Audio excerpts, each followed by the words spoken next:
నేను ఇలాంటి సభలో ఉంటే నేను ఇలాంటి సభ నేను పెట్టాల్సి వస్తే నేను శాస్త్రి గారిని పిలిచేవాడిని.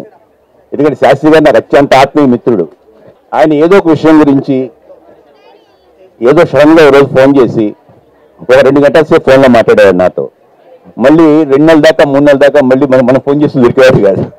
ఎందుకంటే ఆయన టైమింగ్స్ నా టైమింగ్స్ డిఫరెంట్. నేను వేసిన పుస్తకం నుంచి పొగట్టానికో పెట్టడానికో ఒక ఆత్మీయమైనటువంటి బంధం మా ఇద్దరి మధ్యలో ఉంది. మా ఇద్దరికి ఒక కామన్ స్నేహితుడు నాడు చెన్నవీరభద్రుడు అని, వార్డు చెన్నవీరభద్రుడు. మేమంతా రెగ్యులర్ కలిసేవాళ్ళం.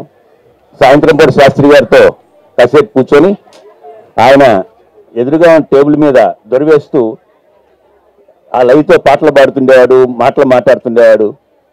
ఒక అద్భుతమైన మనిషి. నాకు ఇవాళ త్రివిక్రమ్ గారిని చూస్తుంటే మా శాస్త్రి గారి పక్కన కూర్చున్నట్టే ఉంది నాకు. ఎందుకంటే భాష పట్ల, సంస్కృతి పట్ల తనున్న చట్టంలో తను తాను ఇమిడ్చుకుంటూ తన వ్యక్తీకరణలో ఒక స్థాయిని తీసుకొచ్చిన మనిషి త్రివిక్రమ్ గారు. అందుకని ఆయన శాస్త్రి గారి తాలూకు గద్య రూపం అని చెప్పచ్చు.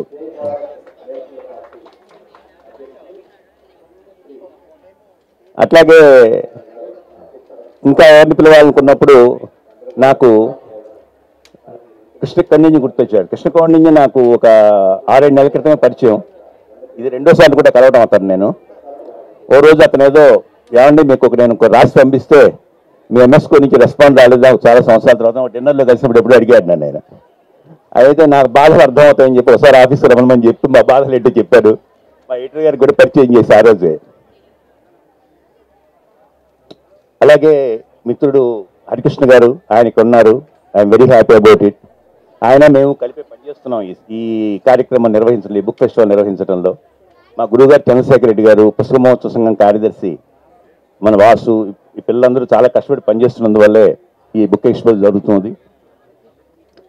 షేక్ మీరా గారని యాక్చువల్గా వారిని ఇవాళ కలవడం నేను.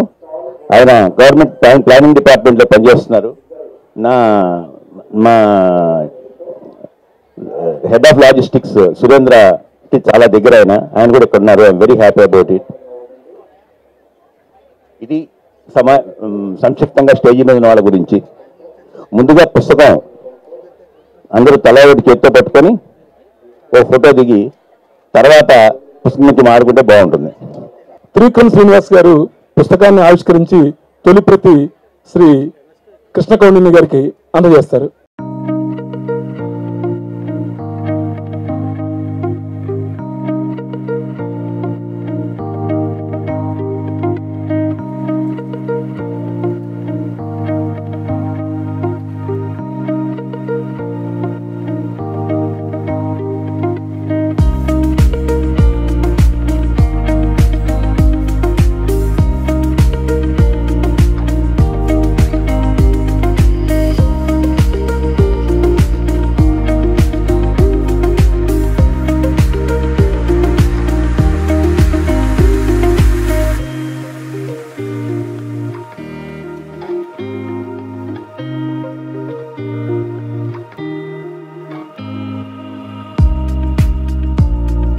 ఈ పుస్తకం గురించి మాట్లాడుకునే ముందు ఒకే ఒక నిమిషంలో నాకు ముఖ్యంగా కావాల్సిన కొంతమందికి నేను అత్యంత ఆత్మీయులకు ఇవ్వాల్సింది. మాతృదేవ భవ పితృదేవ భవ అన్నారు కాబట్టి ముఖ్యంగా మా అమ్మ తర్వాత అమ్మలాగా నన్ను సాకినటువంటి మా అక్క, మా కల్పనక్క, ఆవిడ లేకపోతే వాళ్ళని ఈ పుస్తకం జరిగేది కాదు. తనని మా అన్నయ్య రెంటాల రామచంద్రని కరెక్ట్గా 1.5 సంవత్సరాల క్రితం ఈ జూలై 1కి నీ పుట్టినరోజు నాటికి పుస్తకం రాకపోతే నీతో మాట్లాడను అంది. 1.5 సంవత్సరాల ఆలస్యంగా నేను నీ మాట చెల్లించుకున్నానక్క. ఇవాళ నేను వేసుకున్న ఈ చొక్కా కూడా జేబులు లేకపోవచ్చు కానీ మా అక్క అక్కడి నుంచి పట్టుకొచ్చింది వాళ్ళే అమెరికా నుంచి. నాకు మా అన్నయ్య రెంటాల రామచంద్ర, మా అక్కయ్య కల్పన గారి వాళ్ళిద్దరికి పుస్తకాలు అందజేయాల్సిందిగా కోరుతున్నాను.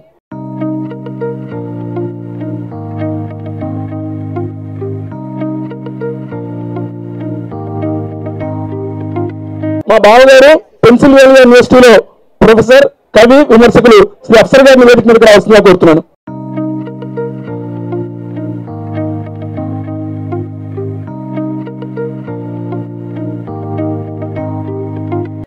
ప్రొఫెసర్ గారి లేటెస్ట్ బుక్, నా పుస్తకం, రెండు త్రివిక్రమ్ గారి చేతుల మీదుగా.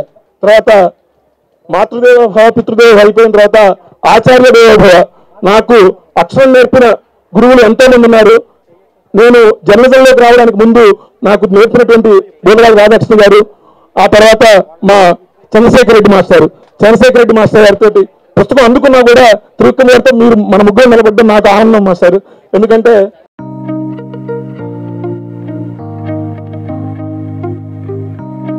ఆంధ్ర సారస్వత పరిషత్తులో ప్రాచార్యులుగా చేసి పదవి విరమణ చేసిన వారు. అనంతరం ఈ పుస్తక రూపకల్పనలో ఎంతో శ్రమించినటువంటి ఆత్మీయులు డిజైనర్ శ్రీ కె వేణుగోపాలరావు గారు, కరగది వేణుగోపాలరావు గారు. అందమైన ముఖ చిత్రం తీర్చిదిద్దినటువంటి సైదేశ్ ఆంధ్రజ్యోతిలో చీఫ్ ఆర్టిస్ట్ గా ఉన్నారు, డైరెక్టర్ కింద. ఆ తర్వాత ఈ సినిమా సమాచార విజ్ఞానాన్ని ఈ ప్రేరు చేయడంలో నాకు సహకరించినటువంటి అర్ధరాత్రైనా అపరాత్రైనా నేను ఫోన్ చేస్తే నాకు ప్రపంచంలో పలికేది ఇద్దరు కాదు, ముగ్గురు.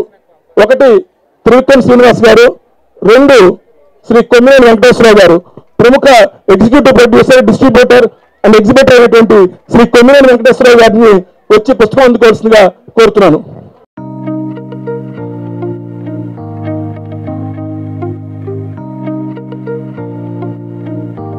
ఇక నేను పిలవాల్సిన ఇద్దరు పేర్లు చెప్పాను కదా, మూడో పేరు చెప్పలేదు. ప్రముఖ జర్నలిస్టు, కాలమిస్టు ఇందిరా పర్మి గారు. కానీ నాకంటే ముందే ఆయన పిలిచేసి నేను పిలవకముందే ముందే పర్మి గారు రావాలి, మీరు రావాలి, నా మొక్కు నేను చెల్లించుకోవాలి. మీరు డబుల్ ధమాకా రాశారు కాబట్టి మీకు 2 పుస్తకాలు. డబుల్ ధమాకా కూడా ఎంఎస్కోలోనే ప్రచురితం అయింది. అద్భుతమైనటువంటి ఇంటర్వ్యూల సంకలనం అది. Thank you so much. ఇక్కడ ఇంకో ఇద్దరు నాకు చాలా ఇంపార్టెంట్ గెస్ట్ ఉన్నారు. మా అమ్మాయి, నా కోడలు ఇద్దరు. రండి అన్న. శారద మా అమ్మాయి, అది కెనడాలో ఒక యోగా స్టూడియో నడుపుతుంది. వీళ్ళిద్దరు వాళ్ళు మిమ్మల్ని చూడటానికి వచ్చారు శ్రీనివాస్.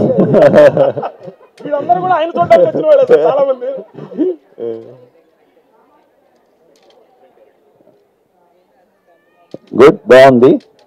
ఉత్సవం అయిపోయింది. కాస్త 4 మాటలు మాట్లాడుకుంటే బాగుంటుంది. ముందుగా కృష్ణ కౌండిన్యని మాట్లాడాల్సిందిగా కోరుతున్నాను. వేదికను అలంకరించిన వరిష్ఠులు, మాటల మాంత్రికుడు గురూజీ, సుప్రసిద్ధ డైరెక్టర్, రచయిత త్రివిక్రమ్ శ్రీనివాస్ గారికి, అలాగే ఎంఎస్కో పబ్లికేషన్స్ అధినేత విజయ్ కుమార్ ధూపతి గారికి, రచయిత journalist, senior journalist Rentala Jayadev గారికి, శ్రీ మామిడి హరికృష్ణ గారికి, గురూజీ గారికి, ఆశీస్సులు ఉన్న పెద్దలందరికీ నమస్కారం. వృత్తిరీతి ఆమె పబ్లిక్ సర్వెంట్, చేసేది గవర్నెన్స్. జయదేవ్ గారు కాల్ చేసి ఒక రీసెర్చ్ బుక్ ఇలా పబ్లిష్ చేస్తున్నామండి సినిమా మీద అంటే, గవర్నెన్స్, సినిమా రెండు వేరే వేరే వరల్డ్స్ కంప్లీట్గా, అసలు ప్రపంచమే తేడా.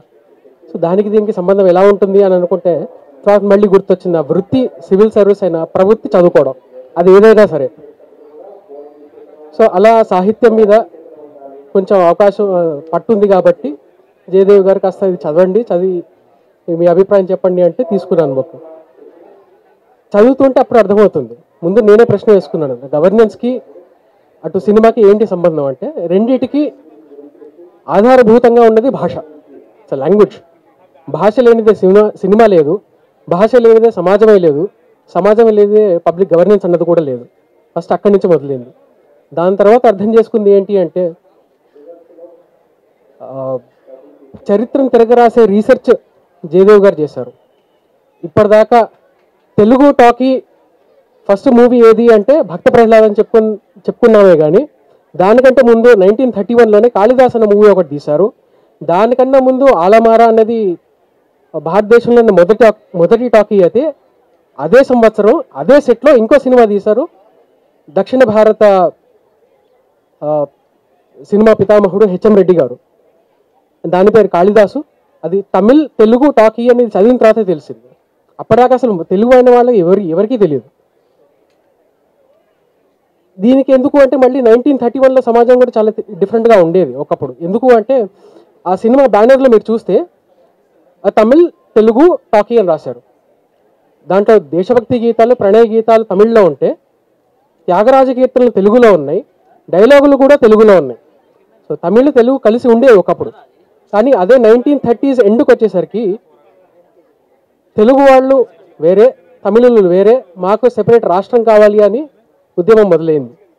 మద్రాస్ మనదే అన్న నినాదంతో, స్లోగన్తో ఆంధ్రోద్యమం మొదలైంది. సో భాష అన్నది కలుపుతుంది. ఇంతమందిని వాళ్ళు ఇక్కడ కూర్చోపెట్టిందంటే భాషే, అది మన ఐడెంటిటీ కూడా, తెలుగు వాళ్ళమని.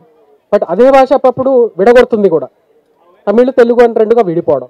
ఇది ఎప్పుడు అంటే మన ఐడెంటిటీ మనకి క్లియర్గా లేనప్పుడు.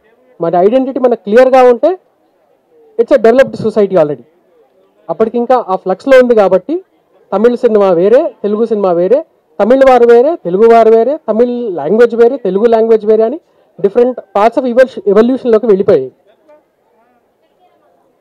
This also brings challenges in public governance. So ఈ కోణంలో నేను బుక్ చదువుకుంటూ వెళ్ళాను. I'm also student of sociology. సమాజం ఎలా ఇవాల్వ్ అవుతుంది, దానివల్ల ఛాలెంజెస్ ఏమేమి వస్తాయి, దానివల్ల పబ్లిక్ గవర్నెన్స్ ఛాలెంజెస్ ఏమేమి వస్తాయి అన్న కోణంతో నేను చదువుకుంటూ వెళ్ళాను. ఇది మనకి రెలవెంట్ ఎందుకు అంటే, మార్క్ ట్వైన్ అన్న వర్డ్స్ నాకు గుర్తొస్తున్నాయి. ఒకసారి మార్క్ ట్వైన్ అమెరికన్ రచయిత ఏమన్నా అంటే, history may not repeat but it rhymes. అదే ప్యాటర్న్స్ రిపీట్ అవుతూ ఉంటాయి. జార్జ్ సాంత అనే వెస్టర్న్ ఫిలాసఫర్ ఏమన్నారంటే, those who do not understand history are doom to repeat it. 1947లో మనకి భారతదేశానికి స్వాతంత్రం వచ్చిన తర్వాత కూడా లింగ్విస్టిక్ రీఆర్గనైజేషన్ ఆఫ్ స్టేట్స్ రాలేదు. అప్పటికి భాష ప్రధానంగా రాష్ట్రం అనేది ఇంకా మన లీడర్స్ అప్పటికి ఒప్పుకోలేదు. అప్పుడే ఎస్కే ధర్ కమిటీ వేయడం కానీ, దాని తర్వాత మళ్ళీ 1948లో జేవీపీ కమిటీ వేయడం కానీ, దాంట్లో జవహర్లాల్ నెహ్రూ, సర్దార్ వల్లభాయ్ పటేల్, బహుగుణజం పట్టాభి సీతారామయ్య గారు, వీళ్ళు ముగ్గురు కూర్చొని మద్రాస్ని ఇద్దరికి ఇవ్వాలంటే రెండుగా చీల్చండి, కూని నదిని నార్త్ ప్రదేశ్ అంటే తెలుగు వాళ్ళకి ఇవ్వండి, దక్షిణ ప్రదేశ్ అంటే తమిళులు తీసుకోండి అని ఒక సిఫార్సు చేస్తారు. లేదు అంటే ఆంధ్ర వాళ్ళు వెళ్ళిపోండి, మీరు సెపరేట్ రాజధాని మీరు నిర్మించుకోండి అని ఒక సిఫార్సు చేస్తారు. దాని తర్వాత ఏం జరిగిందో అందరికీ తెలుసు. ఇప్పుడు మళ్ళీ దాని తర్వాత ఇదే ఫ్రేమ్వర్క్లో ఏం నడిచిందో కూడా తెలుసు. So as long as we don't understand our identity, ఇది ఇట్లా నడుస్తూనే ఉంటుంది. మరి దానికి దీనికి ఏమిటి సంబంధం? మన ఐడెంటిటీ నేర్చుకోవాలి అంటే ఫస్ట్ మనం ఎవరని నేర్చుకోవాలి, మన ప్రజెంట్ ఏంటో నేర్చుకోవాలి. అంటే మనం భవిష్యత్తు నేర్చుకోవాలి అంటే మన వర్తమానం ఏంటి, మన వర్తమానం ఏంటి అంటే మన భూతకాలంలో ఏం చేసావు అని. మన ఫ్యూచర్ తెలుసుకోవాలంటే ప్రజెంట్ అండ్ పాస్ట్. సో మన పాస్ట్ తెలుసుకోవాలంటే చరిత్ర చదవాలి, చరిత్ర నుంచి చారిత్రం వస్తుంది, చారిత్ర నుంచి మన క్యారెక్టర్ అండ్ ఐడెంటిటీ వస్తుంది. సో చరిత్ర చదువుకోవాలంటే భాష చరిత్ర చదువుకోవాలి, భాష చరిత్ర చదువుకోవాలంటే సినిమా చరిత్ర కూడా చదువుకోవాలి, సినిమా చరిత్ర చదువుకోవాలంటే ఈ బుక్ చదవాలి అని అర్థమైంది నాకు.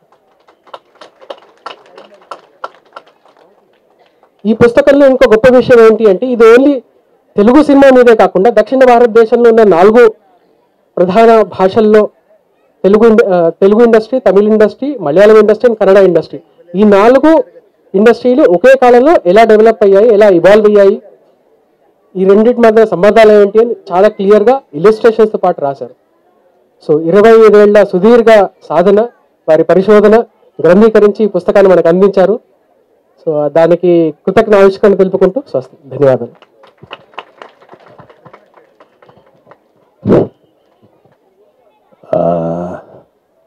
ఏ గురువుకైనా తన శిష్యుడి గురించి 2 మాటలు చెప్పుకోవడం చాలా సంతోషంగా ఉంటుంది.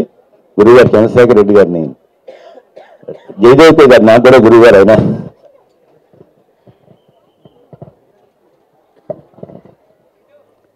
అందరికీ నమస్కారం. జయదేవ స్టూడెంట్ అంటే స్టూడెంట్ ఎప్పుడు 32 ఏళ్ల కిందట, ఇవాళ కాదు.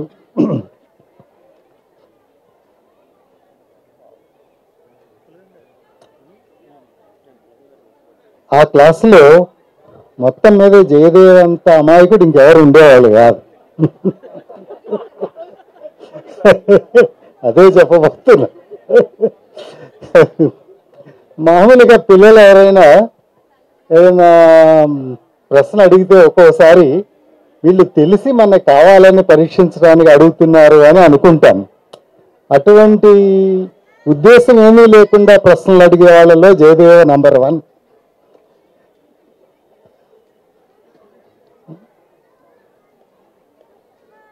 అయితే అమాయకత్వం నిలబెట్టుకోవడం అనేది చాలా కష్టం. అది ఒక దశలో చిన్నప్పుడు ఉంటుంది, పెద్ద కొండి మనం తెలివి మీరుతూ ఉంటాము.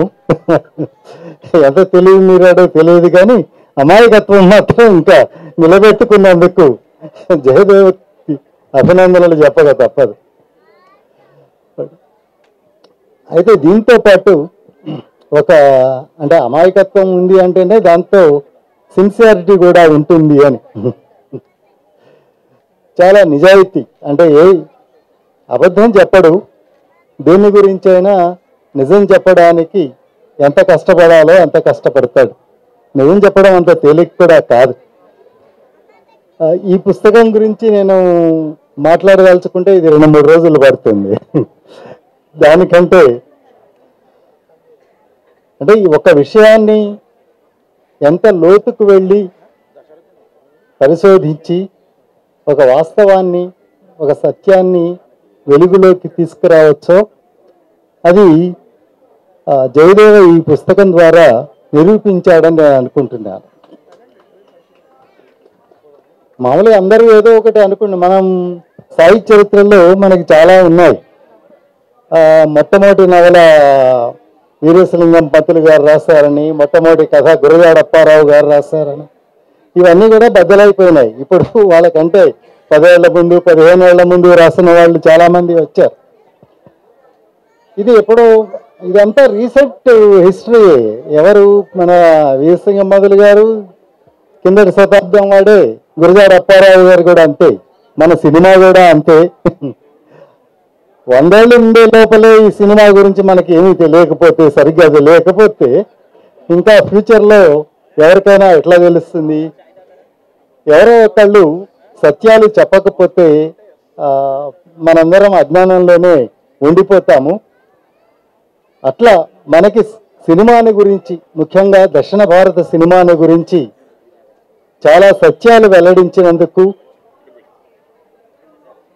జయదేవని మరోసారి అభినందిస్తూ, ఈ పుస్తకం ఆయన కృషి ఫలితమని, ఇంకొక విశేషం కూడా ఉంది. మామూలుగా మాకు పుస్తకాలు వస్తే ఎట్లా వస్తాయంటే మ్యానుస్క్రిప్ట్ వస్తుంది, అది కంపోజ్ అయ్యి లేఅవుట్ అయ్యి ప్రూఫ్ రీడింగ్ అయిపోయి ఇవన్నీ అయ్యి అప్పటికైనా ఈ ప్రింటింగ్కి రాదు. ఈ పుస్తకంలో ఎన్నో ఫోటోలు అవన్నీ ఉండడం వల్ల ఆ లేఅవుట్ ప్రక్రియ అంతా కూడా జయదేవే చేయించుకున్నాడు. సో మాకు పుస్తకం వేయడం చాలా తేలికైంది. అది రెడీమేడ్గా వచ్చింది, డైరెక్ట్గా ప్రెస్కి వెళ్ళేటట్లుగా వచ్చింది. అందుకు జయదేవకి కృతజ్ఞతలు కూడా చెప్పాలి. సో జయదేవ, ఇంతటితో అయిపోలేదు, ఇంకా భవిష్యత్తు చాలా ఉంది. మన సినిమా చరిత్ర అంతా మనకి దీంతోనే తెలిసిపోయిందని అనుకోము, ఇంకా చేయాల్సింది చాలా ఉంది. అది కూడా చేస్తావని, తెలుగు ప్రజలకి మరింత జ్ఞానాన్ని ప్రసాదిస్తావని ఆశిస్తూ సార్, థ్యాంక్ యూ.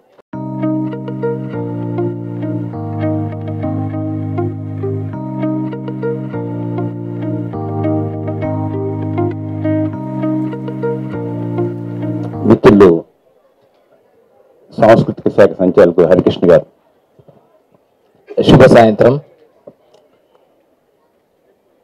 సభాధ్యక్షత వహిస్తున్న ఎంఎస్కో విజయ్ కుమార్ గారికి, ఈ పుస్తకావిష్కరణ ఫస్ట్ రీల్ మొదటి సినిమా మన సినిమా, ఈ పుస్తకావిష్కరణ కార్యక్రమానికి ముఖ్య అతిథిగా విచ్చేసిన ప్రముఖ దర్శకుడు, రచయిత, సృజనశీలి, సాహిత్యాభిమాని, అక్షరాన్ని అమితంగా ఆరాధించే వ్యక్తి.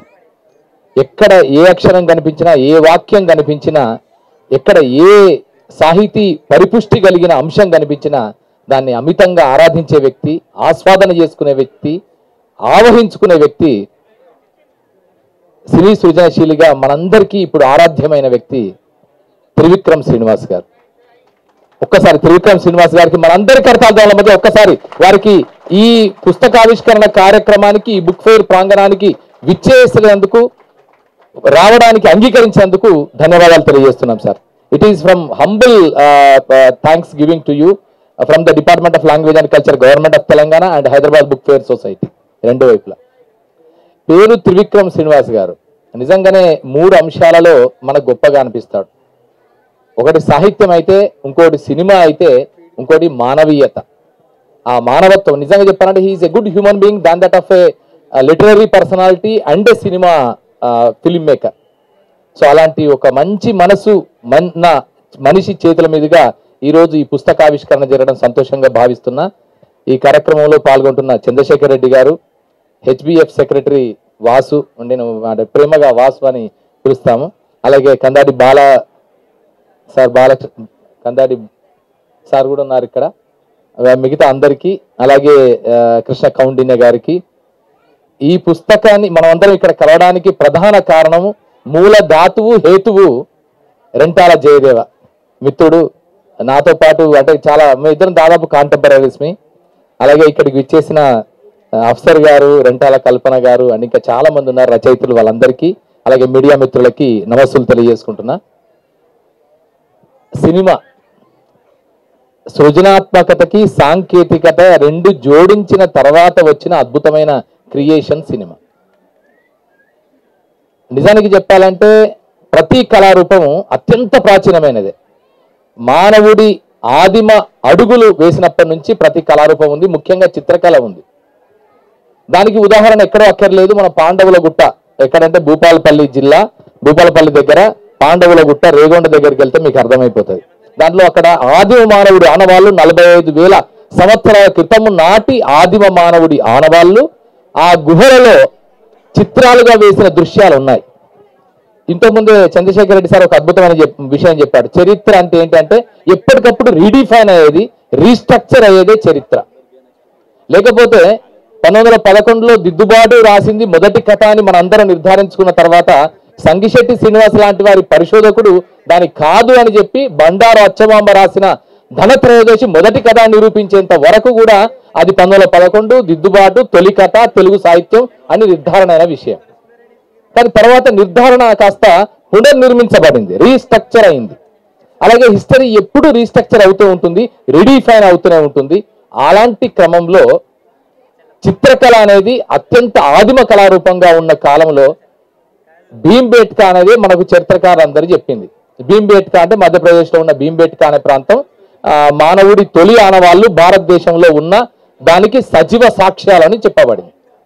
కానీ దాన్ని కాదంటూ 10,000 సంవత్సరాలు 35,000 సంవత్సరాల కంటే ముందు 45,000 సంవత్సరాల క్రితమే తెలంగాణ ప్రాంతంలో ఆదిమ మానవుడి ఆనవాళ్ళు ఉన్నాయని చెప్పడానికి కావలసిన నిర్ధారితమైన ఆధారాలు ఇక్కడ పాండవుల గుట్ట, రేగొండ ప్రాంతం, భూపాలపల్లి దగ్గర దొరికాయి. ఇది చరిత్ర నిర్మాణం అయ్యే తీరు. అలాగే సినిమా కూడా సరే, ఇవన్నిటి కళల రూపంలో చూస్తే వీటన్నిటికంటే యంగెస్ట్ కళారూపం సినిమా.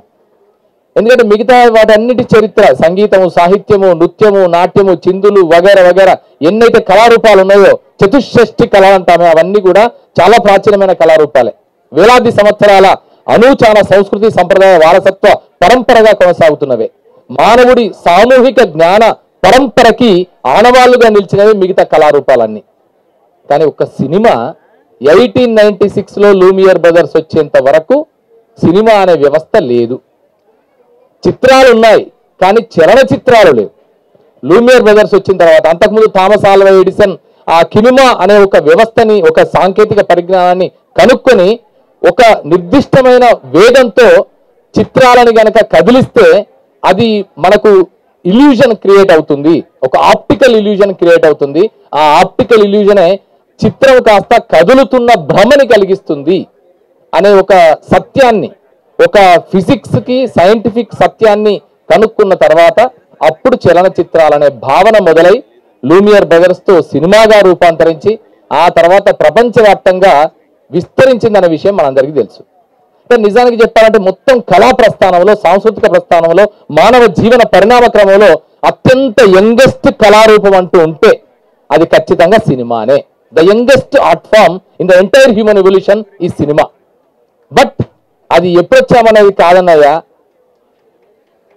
అన్నట్టుగా, డాషిగా నేను చెప్పాను అన్నట్టుగా సినిమా వచ్చేసి మిగతా కళారూపాలన్నింటినీ తనలో సంలీనం చేసుకుంది. ఇప్పుడు అందుకే సినిమాలో చిత్రకళ ఉంది, సంగీతం ఉంది, నాట్యం ఉంది, నృత్యం ఉంది, నటన ఉంది, నాటకం ఉంది, అన్ని రకాల కళారూపాల మేళవింపుగా 24 క్రాఫ్ట్స్ కాదు అంతకంటే మించిన కళారూపాలు క్రాఫ్ట్స్ అన్నింటి కళారూపంగా సినిమా ఎదిగింది. ఇలాంటి నేపథ్యంలో 1920sలోనే భారతదేశంలో, దక్షిణ భారతదేశంలో సినిమా తలెత్తింది అనేది విషయం మనకు తెలుసు. సో దాంట్లో మా అందరికీ తెలిసిందే మూకీ సినిమాలు వచ్చాయి ఫస్ట్ దశ. ఆ తర్వాత టాకీ సినిమాలు ఆలమరాతో 1931లో టాకీ సినిమాలు వచ్చాయి.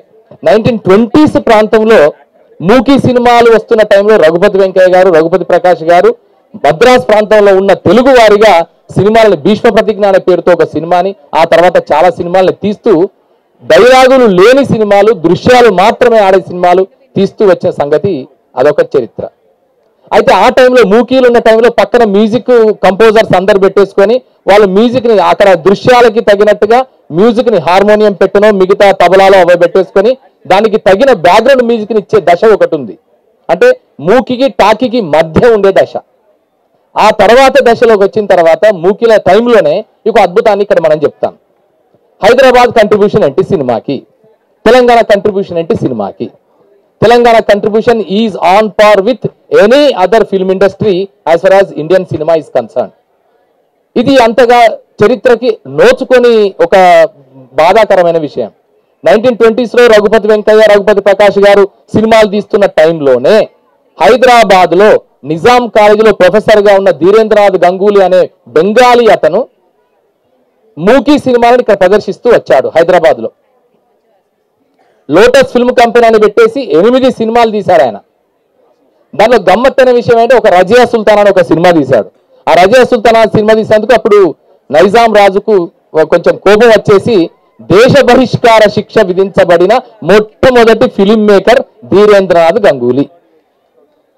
ఇది హైదరాబాద్కు సంబంధించిన సినిమా తొలినాళ్ల మొదటి ఆనవాళ్లు. సో ఈ నేపథ్యంలోనే 1931లో హనుమంతప్ప మునియప్ప రెడ్డి భక్త ప్రహ్లాద సినిమా తీశాడు. ఆ భక్త ప్రహ్లాద సినిమా తీస్తున్న టైంలోనే దానిలో చాలా అద్భుతంగా ఈ సినిమా ఫస్ట్ రీల్ బుక్ లో రెంటాల జయదేవ్ ఎంత చక్కగా కంపారిజన్ చేసుకుంటూ వచ్చారంటే it's a wonderful comparative analysis that has been made in this wonderful book. Though it is a historical evidentiary note but it is having its own impact on the entire South Indian film industry on comparative analysis. Bhakta Kalidasa cinema వచ్చింది, ఇటు భక్త ప్రహ్లాద వచ్చింది, అటుపక్క balun వచ్చింది, ఇటుపక్క సతీ సులోచన. ఇవి వచ్చిన క్రమంలోనే అవి జరిగిన పరిణామ రీతులని, అప్పుడు వచ్చిన సాంకేతిక పరిణామ రీతులని, అప్పుడు ఎదుర్కొన్న సమస్యలని, సవాళ్ళని, అప్పుడుండే ఆది సినిమా నిర్మాతలు, దర్శకులు, రచయితలు, సాంకేతిక నిపుణులు ఎలాంటి ఇబ్బందులు పడ్డారనే విషయాల్ని కూడా చాలా చక్కగా, అద్భుతంగా, సాధికారికంగా, శోభపత్తికంగా, సోదాహరణంగా, అథారిటేటివ్ గా, అథెంటిక్ గా, అక్యురేట్ గా 3 ఏళ్లతో కలిపి చూపించిన పుస్తకం ఫస్ట్ రీల్. ఎందుకంటే ఒక ప్రామాణికత, ఒక పుస్తకానికి ప్రామాణికత, ఒక పరిశోధనకి ఒక సార్వజనీనత ఎప్పుడు వస్తుందంటే 3 ఏళ్ళు ఉన్నప్పుడు వస్తుంది. 3 ఏళ్ళు అంటే ఫస్ట్ అథారిటీ ఉండాలి, అది అథారిటేటివ్ గా ఉండాలి. సెకండ్ది అథెంటిక్ గా ఉండాలి. మూడవది అక్యురేట్ గా ఉండాలి. ఇవన్నీ చెప్పడానికి కావాల్సిన ఎవిడెన్సెస్ మనకు స్పష్టంగా కనిపించగలగాలి. అది విస్పష్టంగా చెప్పగలిగేలాగా తిరుగులేని ఆధారాలను ఇవ్వగలగాలి, ఆనవాళ్ళను చూపించగలగాలి. సో అలాంటి ఆ 3 ఏళ్ళని సంపూర్ణంగా రంగరించుకున్న పుస్తకంగా తొలినాటి తెలుగు సినిమాను మాత్రమే కాకుండా తొలినాటి కన్నడ సినిమా, తొలినాటి తమిళ సినిమా, తొలినాటి మలయాళ సినిమాలకు సంబంధించిన విశేషాలన్నింటినీ క్రోడీకరించిన ఒక అరుదైన, అద్భుతమైన, అపూర్వమైన గ్రంథంగా ఇప్పుడు ఈ ఫస్ట్ రీల్ నిలిచింది. సో అలాంటి ఒక పుస్తకాన్ని రచించిన జయదేవకి ఒక్కసారి మనందరి కరతాళాల మధ్య ఒక్కసారి he must give a wonderful round of applause to him. So ఇలా అప్పటి నుంచి ఇప్పటి వరకు దాదాపు 9,000 పైగా, అంటే తెలుగు సినిమా ప్రస్థానం లెక్కేస్తే 1931 నుంచి ఇప్పటి వరకు 103 సంవత్సరాల చరిత్ర.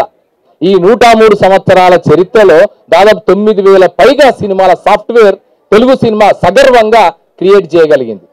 ఒక సంవత్సరం ఒక సినిమా, ఒక సంవత్సరం 25 సినిమాలు, ఒక సంవత్సరం 4 సినిమాల నుంచి మొదలెట్టి ఇప్పుడు ప్రతి సంవత్సరం 120 సినిమాలు పైగా నిర్మాణమై రిలీజ్ అవుతున్నాయి. దానిలో డబ్బింగ్ సినిమాలు ఉంటున్నాయి, డైరెక్ట్ సినిమాలు ఉంటున్నాయి.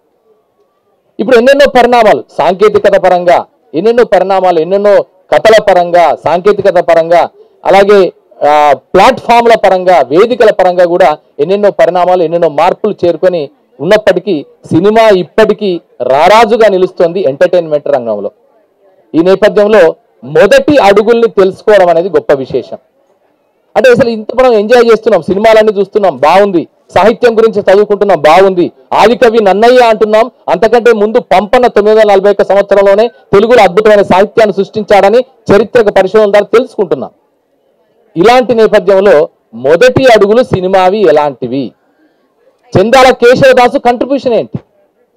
తొలి సినిమా భక్త ప్రహ్లాద్ అయితే ఆ భక్త ప్రహ్లాదులో పాటలు మొదటిసారిగా రాసిన ఘనత చందాల కేశవదాసుకు దక్కింది. ఆయన ఖమ్మం జిల్లా వాసి, తెలంగాణ బిడ్డ. అలాంటి అంటే పరితాప భారంబు భరింప తగున అనే పాటతో మొదలైన తెలుగు సినిమా పాటల ప్రస్థానం ఇప్పుడు పాటలు లేకుండా ఉండలేని స్థితికి వచ్చింది. ఎంతవరకు వచ్చిందంటే ఇక సామి వరకు, మిగతా వాటి వరకు, చాలా చాలా పాటల వరకు వచ్చింది. సో ఇలాంటి పాటల ప్రస్థానం, ఇలాంటి ఎంటర్టైన్మెంట్, ఒక ఫుల్ టైం ఎంటర్టైన్మెంట్ 360 degrees మనిషికి కావలసిన వినోదాన్ని, విజ్ఞానాన్ని, వికాసాన్ని ఇవ్వగలిగిన ఒక వినోద సాధనంగా సినిమా ఇప్పుడు నిలిచింది.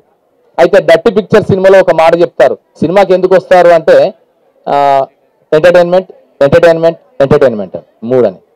కానీ నాకు తెలిసి, నాకు అధ్యయనం చేసిన మేరకు, నేను అర్థం చేసుకునే మేరకు సినిమాని కేవలం ఎంటర్టైన్మెంట్ కోసం రారు. Cinema is not only for entertainment but it also for enlightenment. ఒక వికాసం కోసం, ఒక వెలుగు కోసం, ఒక జ్ఞాన సంపన్నత కోసం కూడా సినిమాలు ఉపయోగపడతాయి. And at the same time it's for education. Entertainment కు మాత్రమే కాదు, ఎడ్యుకేషన్ కోసం, ఎన్లైటన్మెంట్ కోసం కూడా, అలాగే ఎడ్యుకేషన్ కోసం కూడా. మనం ఇప్పుడు ఏదో చాలా విషయాలు తెలుసుకుంటాం, చాలా జ్ఞానపరమైన విషయాలు, సాంస్కృతిక విలువలు ఎన్నో తెలుసుకుంటాం ప్రపంచ సినిమా చూడడం ద్వారా. Japanese, Korean, Chinese, Italian, Spanish, Romanian, Denmark ఇలాంటి సినిమాలు చూడడం ద్వారా. లేదా భారతదేశం విషయానికి వస్తే తమిళ్, మలయాళం, కన్నడ, బెంగాలీ, గుజరాతీ, మరాఠీ, ఒడియా సినిమాలు చూడడం ద్వారా వారి వారి ప్రాంతాలలో ఉండే సాంస్కృతిక విలువలు, భాష, సంస్కృతి, సంప్రదాయాలు, ఆచారాలు, రీతులు, రివాజులు, కట్టుబాట్లు, ఆహారపు అలవాట్లు ఇవన్నీ కూడా తెలుసుకునే ఒక ఇన్ఫార్మల్ ఎడ్యుకేషన్ ని మనకు అందించేది ఇప్పుడు సినిమా. అలాగే ఇంత మాత్రమే కాదు, ఇంకొక ఉంది, అదేంటంటే expansion of our knowledge. So whichever whatever the knowledge that we have already acquired, that has to be expanded through the visual media, through the means of entertaining, through the means of cinema. So that is the main purpose of cinema nowadays. So అందుకని అలాంటి సినిమాకు సంబంధించిన, తెలుగు సినిమాకు ఇప్పుడు ఇంత విశ్వవ్యాప్తం ఉంది. పుష్ప లాంటి సినిమాలు, బాహుబలి లాంటి సినిమాలు, అలాగే మొత్తం ఎంత జాతీయ, అంతర్జాతీయ వేదికల మీదకి వెళ్ళిపోయి తెలుగు సినిమా ఖ్యాతిని, తెలుగు సినిమా వైభవాన్ని, తెలుగు సినిమా విశ్వవ్యాప్తిని చూపిస్తున్న సందర్భాన్ని మనం చూస్తున్నాం. అలాగే అత్తారింటికి దారేది లాంటి సినిమాలు, అలవైకుంఠపురంలో లాంటి సినిమాలు మానవ సంబంధాలని, కుటుంబ అనుబంధాలని ఎంతగానో చూపిస్తూ చక్కని కథలతో, జిగి ఉన్నటువంటి స్క్రీన్ ప్లేలతో మనందరినీ అలరిస్తున్న సినిమాలని సృష్టికర్తగా ఉన్న త్రివిక్రమ్ శ్రీనివాస్ లాంటి మంచి దర్శకులు ఉన్న ఇండస్ట్రీగా ఇప్పుడు తెలుగు సినిమా ఉంది. ఇలాంటి నేపథ్యంలో ఈరోజు మూలాలలోకి వెళ్ళి, మొదటి అడుగుల వైపు, తొలి అడుగుల వైపు వెళ్ళి ఒక్కసారి విహంగ వీక్షణ చేయడం అంటే మనలోకి మనం తొంగి చూసినట్టుగానే భావిస్తూ ఈ అవకాశం ఇచ్చిన అందరికీ, ముఖ్యంగా ఎంఎస్కో విజయ్ కుమార్ గారికి, మరి రింటా జయదేవ గారికి ధన్యవాదాలు తెలియజేసుకుంటూ శుభాకాంక్షలు. శ్రీనివాస్ గారు మాట్లాడే ముందు ఇంకా 4-5 మనుషులకి, మిత్రులకి పుస్తకాలు ఇవ్వాల్సిన ఉన్నారు. ప్రముఖ దర్శకులు, రచయిత శ్రీ కె దశరథి గారిని, నాకు ఆత్మీయులు, అత్యంత ఆత్మీయులు, ప్రసిద్ధ రచయిత, వారిని వచ్చి పుస్తకం తీసుకోవాల్సిందిగా, ఆయనకి కొంత ఇదిన్నా కూడా వాళ్ళ వచ్చారు. Thank you so much sir.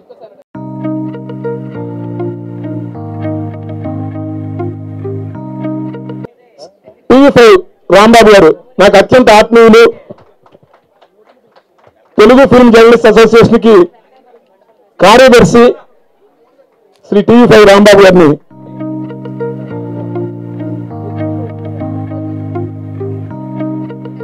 మరో మిత్రుడు, సన్మిత్రుడు శ్రీ రాజాబాబు గారిని వేదిక మీదకి రావాల్సిందిగా. నేను నిర్వాహకుడిని, నాకు వాహనం ఉండదు, తన బండి మీద మా ఇంటికి వచ్చి మరీ తీసుకెళ్తాడు ఎక్కడికి వెళ్ళాల్సి వచ్చినా కూడా. అసలు అంత మిత్రుడు అనమాట. తెలంగాణలో ఉన్న ఆత్మీయతకి ప్రతిరూపం మా రాజాబాబు. శ్రీ టీవీ5 కుమార్ గారు, మరో మిత్రుడు, భగవాన్ అంటే సినిమా అని చెప్పేటువంటి మా కుమార్ గారు. అట్లనే ప్రముఖ రచయిత, జర్నలిస్టు, నాకు మరో మిత్రుడు, ఆత్మీయ మిత్రుడు శ్రీ పిలగం చెన్నారాయణ గారు.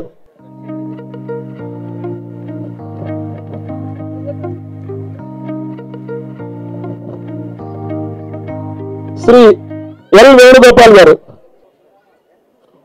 వేణుగోపాల్ గారు వాళ్ళ అమ్మాయి,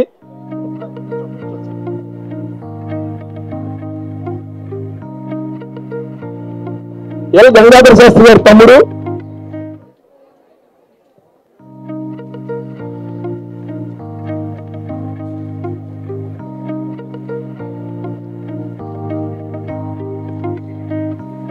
మరొక సన్మిత్రుడు శ్రీ రైల్వే ఆఫీసర్ శ్రీ రవిపాడి గారు. రవిపాడి గారి నుంచి పుస్తకం తీసుకొచ్చిన కోరుతున్నాను. సాహిత్యాభిమాని, వాళ్ళ ఇంట్లో కనీసం 40,000 గ్రామ్ ఫోన్ రికార్డులు ఉంటాయి. అంత అసలు హిందీ, బెంగాలీ, తెలుగు, తమిళ అన్నిటి మీద.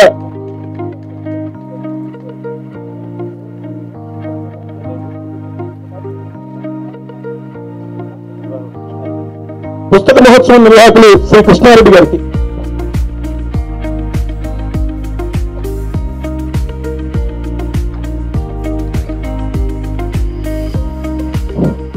Thank you very much. ఇప్పుడు త్రివిక్రమ్ గారు మాట్లాడతారు.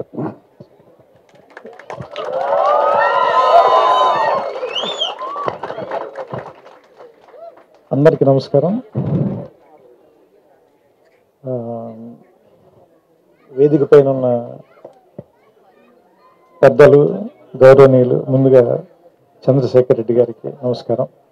నేను ఆయన పేర్లు మామూలుగా కాలం చివరిలో చూడడం తప్పితే చాలాసార్లు ఇదే మొదటిసారి ఆయన కలవటం. నమస్కారం సార్. అండ్ ఎంఎస్కో విజయ్ కుమార్ గారికి, నేను భీమవరంలో ఉన్నప్పుడు పుస్తకాల వెనకాల ఉన్న పబ్లికేషన్ కంపెనీ అంటే సినిమా కంపెనీ లాగా, అంటే ఒక రకంగా చెప్పాలంటే సినిమాలకు సంబంధించి విజయవాహిని ఎలాగో పుస్తకాలకు సంబంధించి ఎంఎస్కో అలాగే. సో అలాంటి విజయ్ కుమార్ గారిని కలవడం చాలా చాలా చాలా ఆనందంగా ఉంది. నమస్కారం సార్, కృతజ్ఞతలు. మీతో మంచి సమయం గడపగలిగాను. అండ్ మిత్రులు కృష్ణ కౌండిన్య గారికి, అండ్ మాకు చాలా ఆత్మీయులు, నా భార్య ద్వారా పరిచయం, మా కుటుంబ సభ్యుల్లో ఒకరైపోయిన మావిడి హరికృష్ణ గారికి. ఆయన ఏంటంటే మనం ఇందాక జయదేవ చెప్పినట్టు నిలువెత్తు తెలంగాణ ఆత్మీయత ఏంటంటే హరికృష్ణ గారే. అంటే మీరు ఏది అడగండి కడుపులోంచి అన్నం తీసి పెడతారంటారు చూసారా, అలాగా ఏది అడిగినా అది ఆయన ఏమంటారు దాన్ని ఇంకో చోటకి వెళ్ళైనా సరే తీసుకొచ్చి మన కోసం చేసి పెట్టేంత మనసున్న వ్యక్తి. సో సహజంగా అదే జరుగుతుంది కాబట్టి సో వారికి, మిగతా పెద్దలందరికీ నా నమస్కారాలు. అండ్ అన్నిటికంటే ఇక్కడికి రావడానికి ముఖ్యమైన కారణం జయదేవ్. ఏంటంటే నాకు ఎప్పుడూ నేను అతడు సినిమా తీస్తున్న రోజుల్లో నాకు మద్రాసులో పరిచయం. అప్పుడు ఇండియా టుడేలో పనిచేసేవాడు. సో ఇండియా టుడేలో అతను రాసిన కాలం చివరిలో ఉన్న అతని పేరు చూసి నాకు ఇతను బాగా రాస్తున్నారు అని చెప్పి అతనంటే ఇష్టం ఉండేది. సో మేమిద్దరం అక్కడ కలిసిన తర్వాత ఓకే ఇతనే రాసే జయదేవ్ అని తెలిసిన తర్వాత ఇద్దరి మధ్య స్నేహం మొదలైంది. ఆ స్నేహం ఇన్ని సంవత్సరాలుగా ఇంకా నడుస్తూనే ఉంది. సో దానికి అతని సాహిత్యం కానీ నా సినిమాలు కానీ రెండు పెద్దగా అర్థం కాలేదు. ఏమంటారు దాన్ని ఎంతో కొంత ఉపయోగపడ్డాయి తప్ప ఆయన అవసరమైతే గీతే. కానీ అతను నా గురించి 2-3 చెడ్డ రివ్యూలు రాశాడు. అది అతని మీద నేను తర్వాత మాట్లాడతాను నా సినిమాల గురించి. సో నాకు ఈ పుస్తకం ఇప్పటికి నేను 200 పేజీలే చదివాను. వీళ్ళిద్దరిని చూస్తే భయం వేసింది. వీళ్ళు మొత్తం చంద్రశేఖర్ రెడ్డి గారు అంటే వీటి కాబట్టి చదివి ఉండొచ్చు, కానీ వీళ్ళిద్దరు కింద నుంచి పైదాకా చదివేశారు. ఇంక వీళ్ళిద్దరూ మాట్లాడిన తర్వాత నాకు అనిపించింది ఏంటంటే, నేను 1931లో ఆలమ్మారా తీశారు, 34లో భక్త ప్రహ్లాద్ తీశారు, మధ్యలోనే కాళిదాస అనే తొలి తమిళ టాకీ తీశారు. నేను ఇవి మాట్లాడదలుచుకోలేదు, ఎందుకంటే నేను పోటీగా ఉండే ఏరియాలో గంటరాను నేను. సో అందుకే నేను పోటీ లేని ఇంకో ఏరియాలో గంటరాను. ఏంటంటే ఈ పుస్తకం చదువుతుంటే బేసిక్గా ఫస్ట్ రీల్ కథకి మొదటి వాక్యాలు చాలా ఇంపార్టెంట్ అని చెప్తారు ఎవరైనా కానీ. ఎందుకంటే కథ లోపలికి మనం తీసుకెళ్ళటం అనేది చాలా ఇంపార్టెంట్. మొదట తీసుకెళ్ళిన తర్వాత ఆ తర్వాత కొంచెం నత్తనాటక నడిచినా కానీ సరే ఇంకేదో జరుగుతుందని అమాయకత్వంతో కొన్ని పేజీలు తిరిగేస్తాం. ఆ తర్వాత ఇంకేమైనా చెప్పగలిగితే ఓకే, లేదంటే చాలాసార్లు మనం మోసం చేసేస్తూ ఉంటారు, అది వేరే విషయం. కానీ సినిమా కూడా మొదటి రీలు, ఇంటర్వెల్, క్లైమాక్స్ చాలా ఇంపార్టెంట్ అని చెప్తారు. సో ఇది ఫస్ట్ రీల్ అని పేరు పెట్టారు. ఎందుకంటే నా ఉద్దేశం ప్రకారం తెలుగు సినిమా తాలూకు తొలి రోజుల గురించి మాట్లాడుతున్నారు కాబట్టి ఫస్ట్ రీలు. ఈ పుస్తకం కూడా ఎలా ఉందంటే ఫస్ట్ రీల్ ఎంత ఇంట్రెస్టింగ్గా ఉండి మొన్న మొదటి 10 నిమిషాల్లో సినిమాలోకి లాగేయాలో అంత ఇంట్రెస్టింగ్గా రాశారు. ఎందుకంటే బేసిక్గా నేను పరిశోధనాత్మక గ్రంథాలు చదివే టైప్ వ్యక్తిని కాదు, నేను చరిత్రలో వీక్. ఎందుకంటే నాకు మామూలుగా ఆ ఫలానా రాజుల కాలం నాటి శాసనం అని మొదలు పెట్టగానే నాకు వెంటనే హిస్టరీ ఎగ్జామ్ గుర్తొస్తుంది, భయం వేస్తుంది నాకు. అందుకనే లెక్కలు సైన్స్ చదువుకున్నాను నేను. కానీ పరిశోధనాత్మక గ్రంథం 200 పేజీలు ఊరికే జనరల్గా నేను 2 కాఫీ టైంలో చదివేశాను అంటే హెడ్స్ ఆఫ్ టు జయదేవ్. ఎందుకంటే దాంట్లో నాకు అది చదువుతుంటే అప్పటి మూకీలు వేసిన గుడారాలు, కింద మట్టిలో కూర్చుని నేల థియేటర్లో సినిమా చూడటం, దగ్గర నుంచి చూడటానికి ఎక్కువ డబ్బులు కట్టడం, ఆ పక్కనే అమ్ముతున్న పంపడి వేరుశనక్కాయల తాలూకు వాసన, సోడాలు ఫ్రీ అంటే కనుక ఆ సోడా కొడుతున్న గోళీల తాలూకు సౌండ్, వీటన్నిటిని మాత్రం ఈ పుస్తకంలోకి పట్టుకొచ్చేశాడు. సో అది ముఖ్యంగా నాకు బాగా నచ్చిన అంశం. అన్నిటికంటే మన సినిమా పోస్టర్కి పెద్ద వినియోగం. పోస్టర్ ఏంటంటే సినిమా పేరు చూడటానికి, లేదంటే అందరూ యాక్ట్ చేసేవాళ్ళని చూడటానికి. అతను ఆ పోస్టర్ల ఆధారంగానే నాకు తెలిసి మేజర్ రీసెర్చ్ ఇందులో చేసేసాడు. ఆ పోస్టర్ ఆధారంగానే ఓకే ఈ సినిమా ఆ రోజున రిలీజ్ అయింది, ఈ సినిమా ఫలానా థియేటర్లో రిలీజ్ అయింది, ఈ సినిమా ఆ ఊళ్ళో ప్రదర్శించారు, ఇది 1931లో కాదు 32లో జరిగింది. సో ఇలాంటి వాటన్నిటికీ వాళ్ళ అమాయకంగా వేసిన పోస్టర్ని ఇతను అన్యాయంగా వాడుకున్నప్పటికీ కూడా దాంట్లో మనకి బోల్డ్ అంత ఇన్ఫర్మేషన్ ఇచ్చాడు.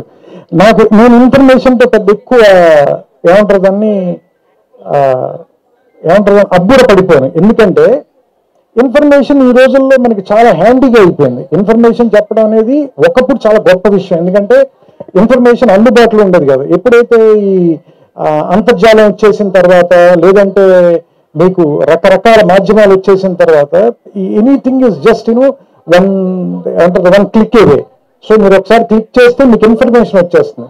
మరి ఇన్ఫర్మేషన్ కంటే ఇంకేం ఎక్కువ చెప్పాడంటే ఇందులో అనుభూతి చెప్పాడు. అంటే ఆ సినిమా తీసినప్పుడు వాళ్ళు పడిన కష్టాలు, ఒకే సెట్లో 2 సినిమాలు తీయటం, దానికి సెట్లు ఎలా మార్చి ఉంటారు, అలాగే మూకీల టైం నుంచి టాకీల టైంలో కష్టపడిన నటీమణులు వాళ్ళు. నాకు సింగింగ్ మెరుగైన సినిమా గుర్తొచ్చింది వెంటనే. అంటే మూకీల టైంలో ఒక పెద్ద హీరోయిన్ గొంతు బాగోకపోవడం మూలంగా టాకీ టైంలో బాగోకపోవటం.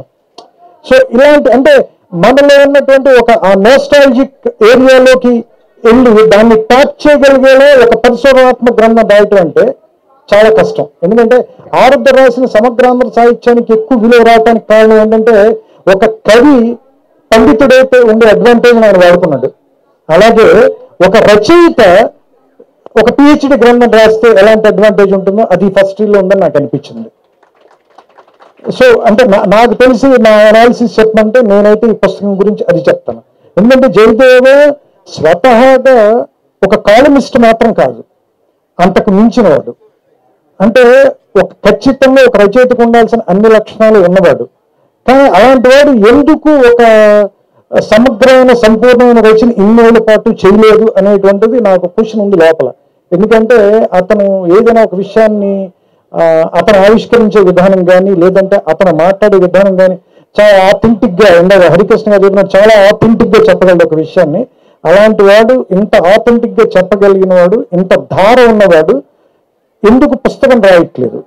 ఎందుకు ఒక కథ అంటే అతను ఫస్ట్ రీల్ అని చెప్పి ఒక పరిశోధనాత్మక గ్రంథం రాయాల, తెలుగు టాకీ తాలూకు కథ చెప్పాడు మనకి. సో యాక్చువల్లీ ఇది ఒక నవల లాంటి పుస్తకం. సో మీరు చదవటం మొదలు పెడితే, మీరు పొద్దున కూడా చదవటం మొదలు పెడితే దాదాపుగా ఒక 2-3 గంటల్లో మీతోటి ఒక 300 పేజీల పైన చదివించేస్తుంది. అందుకనే ఇది ఒక 500 పేజీల పుస్తకం మీకు ఎవరికి అనిపించదు. సో చాలా స్వాభావికంగా అతనిలో ఉన్నటువంటి రచయిత తాలూకు లక్షణాలు బేసిక్గా వాళ్ళ ఫాదర్ టైం నుంచి, రెంటాల గోపాలకృష్ణ గారి టైం నుంచి ఉన్నవన్నీ, అలాగే వాళ్ళ అక్కగారు రచయిత్రి. సో ఆవిడ రాసిన పుస్తకం కూడా చదివాను నేను. ఆవిడ కూడా ఒక పుస్తకం ఇచ్చారు. వీళ్ళందరూ రాశారు, కానీ ఇతను ఎందుకు రాయట్లేదు అనేటువంటి క్వశ్చన్ నేను అడగలేదు. ఎందుకంటే నేను ఎప్పుడు ఎవరిని ఎందుకు రాయట్లేదు అని అడగను. ఎందుకంటే నన్ను కూడా వాళ్ళు ఎదురు అడుగుతారండి. నేను 2 ఏళ్ళకి 3 ఏళ్ళకి సినిమా రాస్తున్నాను అడుగుతారేమోనని నేను ఎవరిని ఏమి అడగను. సో అందుకని ఒక రచయితకు ఉండే బద్ధకం ఇంకొక రచయితను గుర్తుపట్టగలరు కాబట్టి నాకు అతనుకున్న బద్ధకం నాకు తెలుసు. సో అయితే బద్ధకం కంటే కూడా ఏంటంటే భయం. మనం చెప్పే విషయం ఖచ్చితంగా బాగా చెప్పి తీరాలి, అందులో తప్పులు ఉండకూడదు అనేటువంటి భయం ఎక్కువ. తరచి చూసుకునే చాదస్తం మేబీ అది పరిశోధన చేసే ప్రతి వారికి ఉంటుంది అనుకుంటాను. రచయితకు కొంత అజ్ఞానం అవసరం జయదేవ. అందుకని కొంత అజ్ఞానంతో ఎక్కువ పుస్తకాలు రాయాలని మనస్ఫూర్తిగా కోరుకుంటున్నాను. ఎందుకంటే అజ్ఞానంతో ఉన్న వాళ్ళే ధైర్యంగా ఏదైనా చెప్పగలరు. ఇప్పుడు చూడండి, నేను ఎంత ధైర్యంగా మాట్లాడుతున్నా. పుస్తకం 200 పేజీలు చదివి 600 పేజీలు చదివిన వాళ్ళ మాట్లాడుతున్నాను చూసే. ఎక్కడ పుస్తకం లోతుల్లోకి వెళ్ళకుండా అది తెలివితేటలు అట్లా ఉండాలి. సో అందుకని జయదేవ్ గురించి ఇంకా చెప్పాలంటే, నాకు సినిమాలంటే అంత పిచ్చున్నవాడిని నేను చూడాల. అంత పిచ్చున్న ఒక కాలమిస్ట్ని కానీ రివ్యూ చేసేవాడిని కూడా చూడాల. నేను ఇంకా ఎప్పుడైనా బద్దకించి పొద్దున్నే లేవలేక లేదంటే ఒంట్లో బాగోక సినిమాకి వెళ్ళడం మానేస్తున్నాను, కానీ అతను నాకు ఎట్టి పరిస్థితుల్లోనూ ప్రతి శుక్రవారం 2 to 3 మధ్యలో ఫోన్ కాల్ వస్తుంది. అతనిదిను ఏమంటారు దాన్ని, వేణుగోపాల్ది. ఎందుకంటే వీళ్ళిద్దరు ఆ థియేటర్లో ఉండి ఖచ్చితంగా సినిమా చూసే ఫోన్ చేస్తారు నాకు. అంటే వీళ్ళకున్నంత ఆ సినిమా మీద ఉన్న ప్రేమ, ఆ విపరీతమైన అనురాగం. అలాంటి వాళ్ళు సినిమా గురించి రాస్తే ఎంత ఆథెంటిక్గా ఉంటుందో ప్రూవ్ చేశాడు జయదేవ్. అండ్ ఇతని దగ్గర నుంచి నేను కోరుకునేది ఏంటంటే, ఇంకా చాలా గొప్ప సినిమాల తాలూకు రివ్యూలు కానీ, లేదంటే విమర్శనాత్మక గ్రంథాలు కానీ, లేదంటే సినిమాల మీద అతని అభిప్రాయాలు కూడా, అతనిదైన అభిప్రాయాలు అవన్నీ రైట్ అవ్వాలని కూడా నేను కోరుకోవట్లా. తప్పైనా పర్లేదు, కానీ కొన్ని తప్పులు కూడా గొప్పగా చెప్పేవాళ్ళు కావాలి మనకి. మనకి వెస్ట్రన్ సాహిత్యంలో చాలా ఉంటాయి అలాంటివి. ఏది చాలా వైల్డ్గా చెప్పగలుగుతారు హిస్టరీని కానీ, లేదంటే పరిశోధనాత్మక విషయాలు కానీ. అలా చెప్పే రచనలు మన తెలుగులో లేదని నా ఫీలింగ్. సో అలాంటి పుస్తకాలు ఎన్నో రాయగలిగినాడు. ఎందుకంటే ములపూడి వెంకటరమణ గారు తోడుకోడల గురించి రివ్యూ రాయమంటే, నినాదించు ముందు కాస్త నిదానించమండు అని రాసేట హెడ్డింగ్. ఎంత అందంగా పెట్టారు చూడండి. అందులో చివరిలోకి వచ్చేసరికి సడన్ గా ఏమంటారు దాన్ని, సమిష్టి వ్యవసాయం, వ్యక్తి వ్యవసాయం గురించి మాట్లాడతారు. ఈ సినిమాకి దానికి కథానికి సంబంధం ఏమైనా సినిమా పేరు తోడుకోడలు పెట్టావు నువ్వు, అందుకని ఏదైనా నినాదం చేసేందుకు కాస్త నిదానంగా ఉండేవాడిని.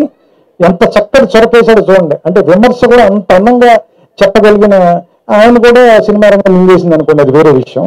సో అందుకని జయదేవ్ కూడా సినిమా రచయిత అయ్యేలోపు ఇంకో కొన్ని పుస్తకాలు రాస్తే కనుక తర్వాత ఆటోమేటిక్గా ఎలాగో మింగేస్తాం కాబట్టి సో అలాంటి ఇంకా ఎక్కువ పుస్తకాలు రాయాలని, ఎక్కువ సమయాన్ని పుస్తకాలు రాయటంలో కూడా గడపాలని. ఎందుకంటే ఈ రికార్డు కూడా, ఎందుకంటే చరిత్ర గురించి మీలాంటి వాళ్ళు మాట్లాడుతున్నప్పుడు మీలాంటి వాళ్ళ చరిత్ర తర్వాత వాళ్ళు కూడా తెలుసుకోవటం చాలా అవసరం. అది పుస్తకాల ద్వారానే సాధ్యం అవుతుందని. సో అందుకని ఈ పుస్తకాలు జరిగే చోట, ఈ పుస్తకాలు అందరూ కొనుక్కునే చోట మాట్లాడడం అంటే, ఇంతమంది జనాలు పుస్తకాలు కొనుక్కోవటానికి రావటం, పుస్తకాల గురించి మాట్లాడుకోవటం అంటేనే ఇది ఒక 9-10 గంటగా మనం మాట్లాడుకోవచ్చు. సో దీన్ని ఈ ట్రెడిషన్ని ఇంకా ఇంకా ఇంకా ముందుకు నడపడానికి వీలైన నేను జయదేవ్ని ఈ స్టేజ్ ద్వారా నేనేం కోరుతున్నానంటే, నా లైబ్రరీలో ఒక హారిజాంటల్ కాలం నిండిపోయే పుస్తకాలన్నీ మీరు రాయాలని.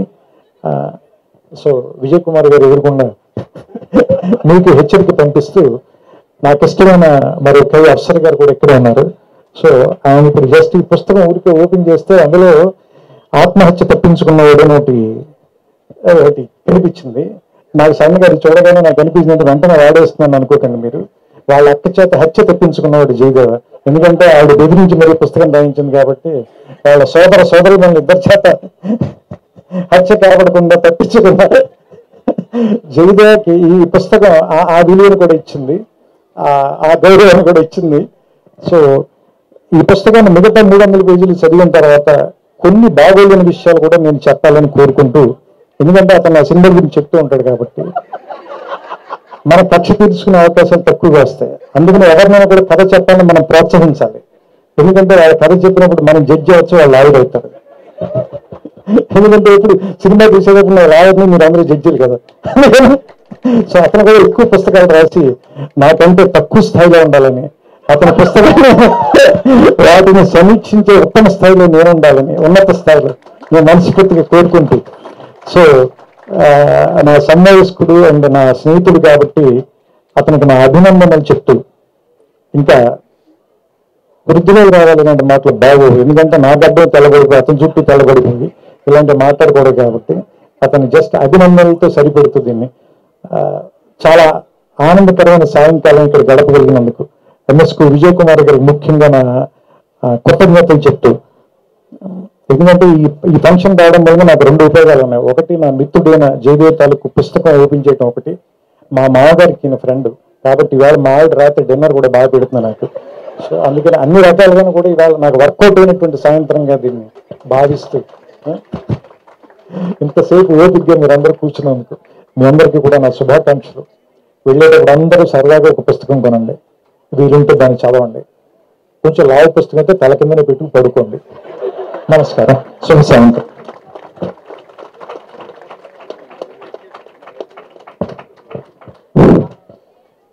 ఈ బుక్ ఫెస్టివల్ కార్యవర్గ సభ్యులందరూ కలిసి త్రివిక్రమ్ గారితో ఒక ఫోటో దిగుతా ఉంటున్నారు. ఒకసారి రండి. బాలరెడ్డి గారు.